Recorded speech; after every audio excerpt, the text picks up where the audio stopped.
สบายดีท่านผู้ชมที่ฮักเพลงนำท่านผู้ชมมาติดตามข่าวกีฬา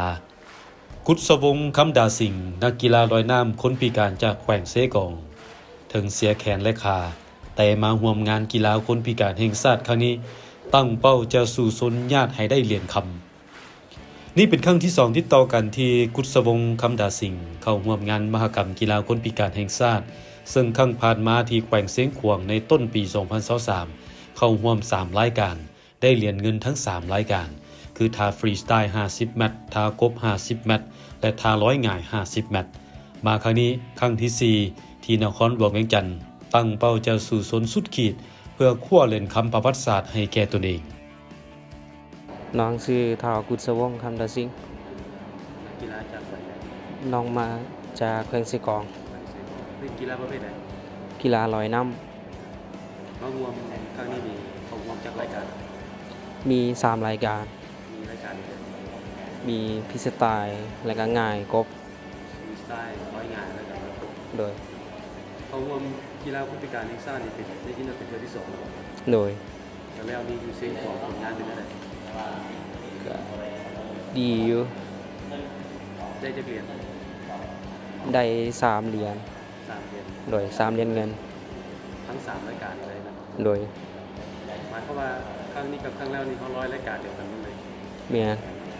แล้วครั้งนี้นี่ต้นโตนี่มีความพร้อมหลายๆกว่าได้แล้วก็มีความพร้อมหลายซ้อมได้ประมาณ11มื้อแล้ว11มื้อโดยที่เราบ่ทุกเวลาเนาะโดยว่าเฮาก็มีความพร้อมมาแล้วโดยแล้วมีความหวังนั่นแหละมีความหวังว่าสิเอาเหรียญคำจะเอาเหรียญคำพยายามสู้จนเอาเหรียญคำให้ได้โดยเขาจะแล้วได้เหรียญเงิน3เหรียญโดยแล้วน้องมีอย่างจะฝากถึงเชียร์ผู้ชมบ่ให้กำลังใจน้องฝากเป็นกำลังใจให้เด้อ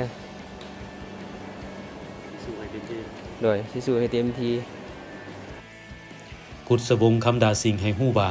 ถึงว่าเก็บตัวฝึกซ้อมระยะสั้นบ่ฮอด1เดือนแต่ได้รักษาสมรรถภาพร่างกายและฝึกฝนมาอย่างต่อเนื่องซึ่งครั้งนี้ยังเข้าร่วม3รายการคือกับครั้งผ่านมากุศวงศ์คำดาสิงห์พิการมาตั้งแต่เกิดก้าวสู่การเป็นนักกีฬาลอยน้ำมาแต่ปี 2022ซึ่งกีฬาคนพิการแห่งชาติครั้งนี้แขวงเซกองส่งนักกีฬาเข้าร่วม19คนหญิง5คนใน3ประเภทกีฬาลอยน้ำ8คนแล่นลาน8คนและยกน้ำหนัก3คนเฉพาะกีฬาลอยน้ำส่งเข้าร่วม8คนหลายกว่าครั้งผ่านมา2คน